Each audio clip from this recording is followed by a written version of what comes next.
کیا آپ جانتے ہیں کہ مدینہ منورہ میں زمین کے نیچے 20 فٹ گہرائی میں ایک ایسا راز دفن ہے جس کی حفاظت کے لیے ایک ایسی دھات کو پگھلا کر دیوار بنائی گئی جسے آج کی جدید سائنس بھی نہیں توڑ سکتی؟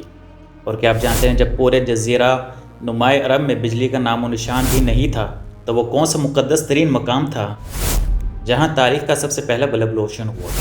مکہ اور مدینہ کی 50 ڈگری کی تپتی صحرائی گرمی میں وہ کون سا حیران کن تکنیکی شاہکار ہے جو چند سیکنڈز میں پورے صحن کو ٹھنڈا کر دیتا ہے؟ آج کی اس خاص ویڈیو میں ہم مسجد نبوی صلی اللہ علیہ وآلہ وسلم کے وہ سنسنی خیز حقائق، اربوں روپے کی بجلی کے بل، سمارٹ چھتریاں اور روزہ مبارک کے نیچے موجود اس خوفناک واقعے کا راز کھولیں گے جسے سن کر آپ کی معلومات میں اضافہ ہو جائے گا۔ اور ویڈیو کے آخر میں ہم آپ کو ایک ایسی نایاب چیز کے بارے میں بتائیں گے جو 1400 سال سے مسجد نبوی کے اندر موجود ہے۔ تو آئیے اس روحانی اور سنسنی خیز سفر کا آغاز کرتے ہیں۔ السلام علیکم، کیسے ہیں آپ سب؟ امید کرتا ہوں سب بالکل ٹھیک ٹھاک ہوں گے، خیریت سے ایمان کی بہترین حالت میں ہوں گے۔ نور الہدا کی ویڈیوز میں آپ سب کو ایک بار پھر سے خوش آمدید۔ دوستو، اگر ہم تاریخ کے اوراق پلٹے تو نبی کریم صلی اللہ علیہ وسلم کے دور میں مسجد نبوی کا رقبہ صرف 1050 مربع میٹر تھا اور اس کی دیواریں کچی اینٹوں کی بنی ہوئی تھیں، لیکن آج سعودی توسیعات کے بعد اس کا کل رقبہ 5 لاکھ مربع میٹر سے بھی تجاوز کر چکا ہے۔ اس کا آسان لفظوں میں اندازے اس بات سے لگائیں کہ مسجد نبوی کا موجودہ رقبہ دنیا کے 70 سے زائد بین الاقوامی فٹ بال گراؤنڈز کے برابر ہے، یعنی اب یہاں عام دنوں میں 6 سے 7 لاکھ اور رمضان یا حج میں 10 لاکھ سے زائد زائرین ایک وقت میں باجماعت نماز ادا کر سکتے ہیں۔ آپ جانتے ہیں کہ سن 1909 میں عثمانی دور حکومت کے دوران جب پورا جزیرہ نمائے عرب اندھیرے میں ڈوبا ہوا تھا تو دنیا میں سب سے پہلا بجلی کا بلب اسی مسجد نبوی کے اندر روشن کیا گیا تھا۔ اس وقت نہ مکہ میں بجلی تھی اور نہ ہی مدینہ کے کسی اور گھر میں بجلی تھی۔ بات کریں گے مدینہ کی تپتی دھوپ میں صحن میں موجود زائرین کو گرمی سے بچانے کے لیے جو انجینئرنگ کی گئی ہے وہ عقل کو دنگ کر دیتی ہے۔ صحن میں 250 سے زائد بلند و بالا سمارٹ چھتریاں نصب کی گئی ہیں۔ دوستو، اگر ہم ان شاہکار چھتریوں کی بناوٹ کی بات کریں تو یہ دنیا کا ایک انوکھا اور پیچیدہ تکنیکی فریم ورک ہے۔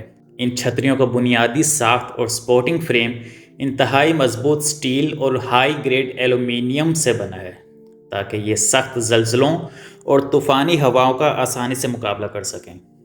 لیکن اس چھتری کا سب سے اہم اور حیران کن حصہ اس کا سایہ دینے والا کپڑا ہے۔ یہ کوئی عام کپڑا نہیں ہے بلکہ جرمنی سے منگوایا گیا ایک خاص ٹیلی فون لیمینیٹڈ فیبرک ہے۔ یہ کپڑا نہ صرف 100% واٹر پروف اور فائر پروف ہے بلکہ سورج کی خطرناک الٹرا وائلٹ شعاؤں کو روک کر حرارت کو صحن تک پہنچنے ہی نہیں دیتا۔ اور اگر بات کریں کہ کل وزن کی تو زیر زمین کنکریٹ کی بیس، مضبوط ترین مرکزی ستون اور الیکٹرک موٹر سمیت پورے ایک سٹرکچر کا مجموعی وزن 40 ٹن یعنی کہ 40,000 کلو گرام کے قریب پہنچتا ہے، جبکہ صرف اوپر کھولنے اور بند ہونے والے فولڈنگ فریم اور کپڑے کا وزن تقریباً 10 سے 12 ٹن ہے۔ اتنے بھاری وزن اور ٹنوں کے بوجھ کے باوجود جرمن انجینئرنگ اور کمپیوٹرائزڈ موٹر انہیں اتنی خاموشی سے کھولتی اور بند کرتی ہیں کہ صحن میں بیٹھے زائرین کو کوئی شور یا خلل محسوس ہی نہیں ہوتا۔ ہر چھتری کھلی حالت میں 600 مربع میٹر کا رقبہ ڈھانپتی ہے۔ جیسے ہی سورج نکلتا ہے سمارٹ سینسرز انہیں کھول دیتے ہیں اور ان سے باریک ٹھنڈی بھاپ نکلتی ہے جو بیرونی درجہ حرارت کو فوراً 10 ڈگری تک کم کر دیتی ہے۔ مدینہ منورہ کی شدید صحرائی گرمی میں جہاں سورج 50 ڈگری سینٹی گریڈ سے بھی زیادہ تپش برساتا ہے، وہاں مسجد نبوی کے اندر اور صحنوں میں ہر وقت 21 ڈگری کی برفانی ٹھنڈک کیسے برقرار رہتی ہے؟ اس کے پیچھے دنیا کا سب سے پیچیدہ اور اربوں ڈالرز کا سینٹرل کولنگ نیٹ ورک قائم ہے۔ لیکن حیرت کی بات یہ ہے کہ اتنے بڑے کولنگ سسٹم کا پلانٹ اور چلرز مسجد نبوی کے قریب کہیں نظر نہیں آتے۔ اصل راز یہ ہے کہ مسجد سے 7 کلومیٹر دور ذوالحلیفہ کے مقام پر دنیا کا سب سے بڑا سینٹرل چلر پلانٹ بنایا گیا ہے جو 70,000 مربع میٹر کے رقبے پر پھیلا ہوا ہے۔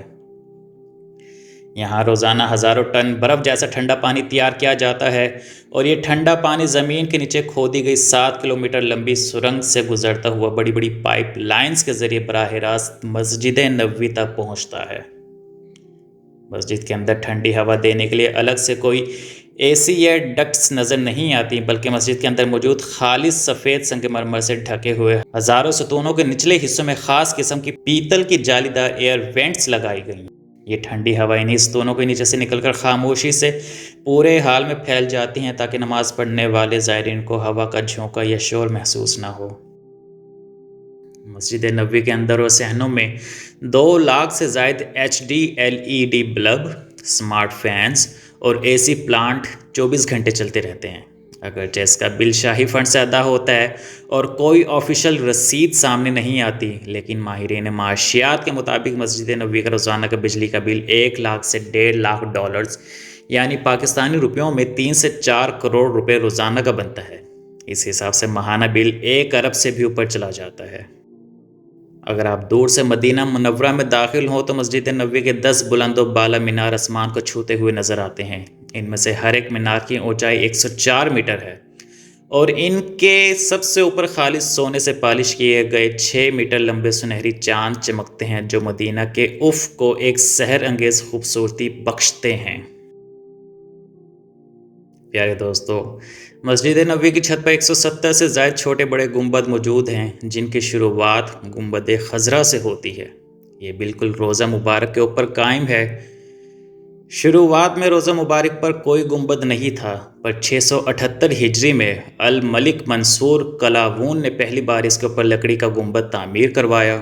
بعد میں عثمانی سلطان محمود ثانی نے 1837 میں اسے پختہ اینٹوں سے دوبارہ بنوایا، اس پر سبز رنگ کی نایاب ٹائلز لگوائیں، جس کے بعد سے اسے گنبد خضرا کہا جانے لگا۔ جدید توسیع میں 27 متحرک گنبد بنائے گئے ہیں۔ ہر ایک گنبد کا کل وزن 80 ٹن کے قریب ہے، یعنی کہ 80,000 کلو گرام۔ یہ 80 ٹن کے وزنی گنبد خصوصی الیکٹرک موٹرز اور کمپیوٹرائزڈ پٹریوں کے ذریعے انتہائی خاموشی سے سرکتے رہتے ہیں۔ فجر کی نماز کے بعد یا موسم خوشگوار ہونے پر یہ گنبد خود بخود پیچھے ہٹ جاتے ہیں تاکہ چھت کھل جائے اور قدرتی روشنی و تازگی مسجد کے اندر داخل ہو سکے۔ دھوپ تیز ہوتے ہی سینسرز کی بدولت یہ دوبارہ خاموشی سے بند ہو کر اندرونی اے سی کولنگ کو لاک کر دیتے ہیں۔ باہر سے ہی سفید سنگ مرمر نایاب ڈیزائن سے ڈھکے ہیں۔ اندرونی حصے پر مراکش کی نایاب لکڑی اور سونے کے پانے سے عثمانی طرز کی خطاطی کی گئی ہے جو مسجد نبوی کو فن تعمیر کا شاہکار بناتی ہے۔ مسجد نبوی میں باقی کے 145 سے زائد ثابت گنبد موجود ہیں۔ ان میں سے کچھ پرانے عثمانی ہال کے اوپر موجود ہیں اور کچھ شاہ فہد اور شاہ عبداللہ توسیعات کا حصہ ہیں۔ ہر گنبد کا اپنا ایک تاریخی ڈیزائن ہے اور ان کے اندرونی حصے میں سونے کی پالش سے قرآنی آیات اور اسماء حسنہ تحریر کیے گئے ہیں۔ مسجد نبوی کا سب سے مقدس روحانی حصہ ریاض الجنہ ہے، جسے زمین پر جنت کا ٹکڑا کہا گیا ہے۔ یہاں وہ مبارک ستون موجود ہے جسے استوانِ توبہ کہا جاتا ہے، جہاں صحابہ کرام اور نبی کریم صلی اللہ علیہ وسلم عبادت کیا کرتے تھے۔ اگر آپ بھی مدینہ جا کر ریاض الجنہ میں نفل ادا کرنا چاہتے ہیں تو اب سعودی حکومت نے پرانا طریقہ ختم کر کے نسک ایپ لازمی کر دی ہے۔ آپ کو مدینہ پہنچنے سے پہلے ہی ایپ سے اپنا ٹائم سلاٹ بک کروانا ہوتا ہے اور QR کوڈ دکھا کر آسان داخلہ مل جاتا ہے۔ یہی نہیں، محراب نبوی اور روضہ مبارک کی سنہری جالی پر خالص سونے چاندی کی اتنی باریک اور قیمتی نقاشی کی گئی ہے جس کی مالیت اربوں روپے میں بنتی ہے۔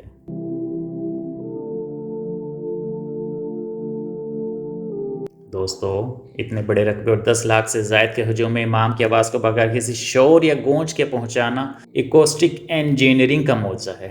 مسجد نبوی کے اندر صحنوں میں 3000 سے زائد سمارٹ سپیکرز لگائے گئے ہیں، لیکن حیرت کی بات یہ ہے کہ وہ کہیں نظر نہیں آتے۔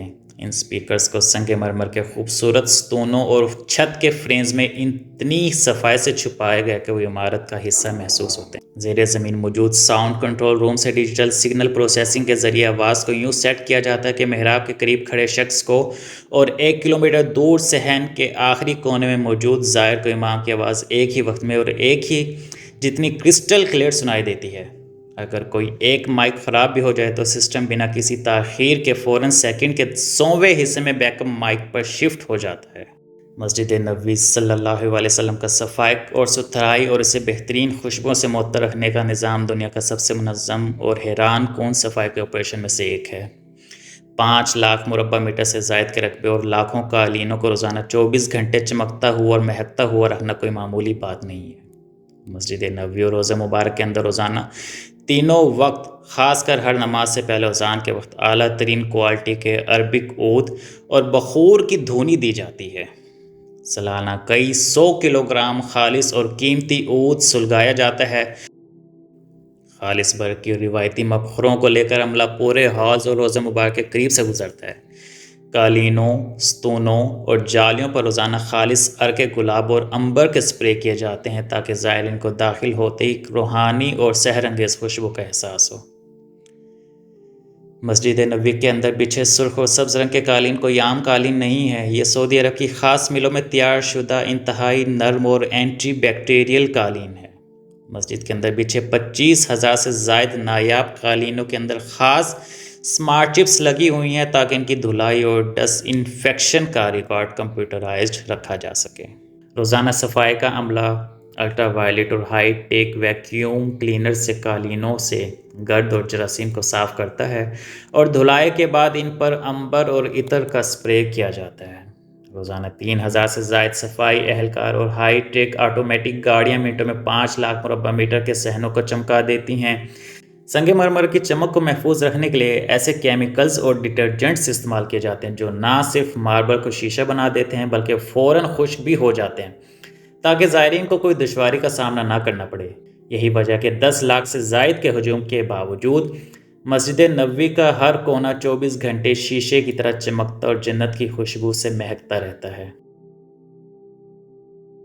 اور اب بات کرتے ہیں اس ویڈیو کے سب سے بڑے سنسنی خیز راز کی۔ 557 ہجری میں سلطان نور الدین زنگی رحمۃ اللہ علیہ کو ایک ہی رات میں مسلسل 3 بار خواب میں نبی کریم صلی اللہ علیہ وسلم کی زیارت ہوئی، جس میں آپ صلی اللہ علیہ وسلم نے 2 سرخ چہرے والے افراد کی طرف اشارہ کرتے فرمایا، نور الدین، مجھے ان سے بچاؤ۔ سلطان فوراً اپنے لشکر کے ساتھ شام سے مدینہ پہنچے۔ تحقیق کرنے پر معلوم ہے کہ 2 عیسائیوں نے زائرین کا روپ دھار کر روضہ مبارک کے قریب ایک مکان کرائے پر لیا ہوا تھا اور وہ زیر زمین سرنگ کھود کر روضہ مبارک تک پہنچنے کی ناپاک کوشش کر رہے تھے اور ان کا مقصد نبی کریم صلی اللہ علیہ وسلم کے جسد اطہر کو چرانا تھا۔ سلطان نے ان سازشیوں کو فوری ان کے انجام تک پہنچایا۔ اس کے بعد انہوں نے ایک ایسا قدم اٹھایا جو تاریخ میں امر ہو گیا۔ انہوں نے روضہ مبارک کے چاروں طرف زمین کو خندق کی طرح گہرا کھدوایا اور اس میں پگھلا ہوا سیسا انڈیل دیا۔ سیسے کی اتنی موٹی اور خوفناک زیر زمین دیوار ہے جو آج 800 سال گزرنے کے بعد بھی روضہ مبارک کو چاروں طرف سے محفوظ رکھے ہوئے ہے اور اسے دنیا کی کوئی طاقت نہیں توڑ سکتی۔ بات کرتے ہیں ایسی نایاب چیز کی جس کا وعدہ ہم نے ویڈیو کے شروع میں کیا تھا۔ مسجد نبوی کی اتنی بڑی توسیعات اور 1400 سال کا عرصہ گزرنے کے باوجود ریاض الجنہ میں ایک ایسا ستون موجود ہے جسے استوانِ السریر کہا جاتا ہے۔ یہ وہ مقدس ترین جگہ ہے جہاں 1400 سال پہلے نبی کریم صلی اللہ علیہ وسلم اعتکاف کے دنوں میں آرام فرمایا کرتے تھے اور آپ کا مبارک بستر اسی جگہ بچھایا جاتا تھا۔ صدیوں کے دوران پوری مسجد کا نقشہ بدلا، مگر صحابہ کرام سے لے کر آج تک اس ستون کے مقام کو 1400 سال سے 1 انچ بھی آگے پیچھے کیے بغیر بالکل اسی حالت میں محفوظ رکھا گیا ہے۔ سائنس اور ٹیکنالوجی جتنی چاہے آگے نکل جائے، مگر جو سکون، معطر ہوائیں اور روحانیت مدینہ منورہ کی فضاؤں میں سانس لیتے ہی دل کو ملتی ہیں، اس کا دنیا میں کوئی اور ثانی نہیں ہے۔ میری اللہ رب العزت کی بارگاہ میں عاجزانہ دعا ہے کہ اللہ پاک ہر شخص کو، اس کے والدین اور پیاروں کو باادب طریقے سے روضہ رسول صلی اللہ علیہ وسلم کی مقبول حاضری اور ریاض الجنہ میں نفل ادا کرنے کی توفیق عطا فرمائے، آمین یا رب العالمین۔ اگر اس ویڈیو کے ذریعے آپ کو مسجد نبوی کے بارے میں کچھ نیا جاننے کو ملا تو اس ثواب جاریہ میں ہمارا ساتھ دیں۔ اگلی ویڈیو میں بات کریں گے ہم ایک ایسی مسجد کی جو سال کے صرف 1 دن کھلتی ہے، باقی 364 دن بند رہتی ہے۔ وہ ویڈیو بہت انٹرسٹنگ ہونے والی، اس کو بھی آپ سب لازمی دیکھیے گا۔ اس ویڈیو کو لائک کریں، اپنے دوستوں کے ساتھ شیئر کرو۔ ایسی معلومات سے بھرپور ویڈیوز دیکھنے کے لیے ہمارے چینل نور الہدایہ کو سبسکرائب کرنا نہ بھولیں۔ ملتے ہیں ایک اور نئی ویڈیو میں۔ اپنے پیاروں کا بہت سارا خیال رکھیے گا۔ اللہ حافظ۔